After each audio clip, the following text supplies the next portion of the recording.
so cold out. Oh my gosh. I think I'm gonna adopt a case of hypothermia.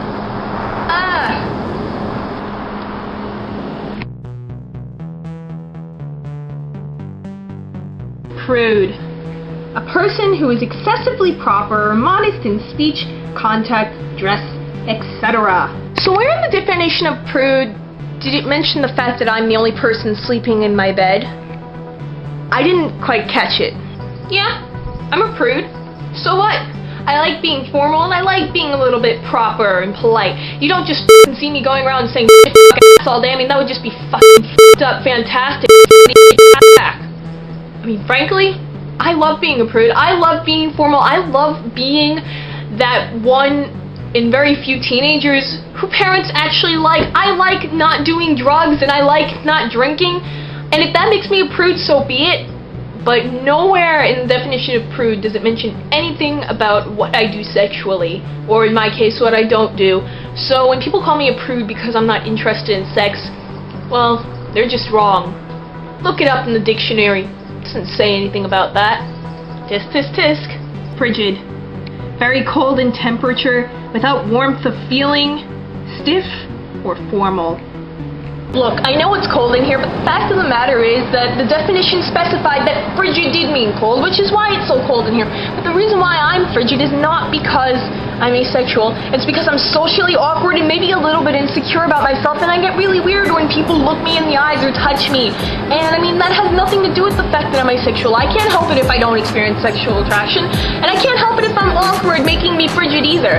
But the fact of the matter is, it's my asexuality and the fact that I can barely hold a conversation with somebody I've only just met are two totally different things. Okay? Look, when it all comes down to it, asexuality and the words prude and frigid may have some relation because of the people who are asexual, but when it all comes down to it, there's a big difference between frigid and a prude and being asexual. There are lots of asexuals in the world who are lively and outgoing, and they're not awkward, and they're not prudish, and they may curse like a sailor or coast underneath people's bed sheets for tickle fights all they want. But that's not me. So when people call me frigid or prude, I can deal with that. I can deal with the fact that I'm extremely formal, and I can deal with the fact that I don't do recreational activities and I don't swear as much as I probably should for my age. And I can also deal with the fact that I'm a little bit sensitive towards people getting into my personal bubble. And maybe I'm not the most romantically inclined person, but when it all breaks down to it, I separate those completely to being asexual, because asexuality came after the fact that I was all of the other things. I discovered I was asexual, and I thought that was the reason for those things for a long time, but then I kind of realized that as I tried to change those, and believe me, I have been, it had nothing to do with my asexuality. And in my life, I try not to be so frigid and so prudish, because it's just a common misconception that all asexuals are like that because they're asexual, and I want to prove that wrong.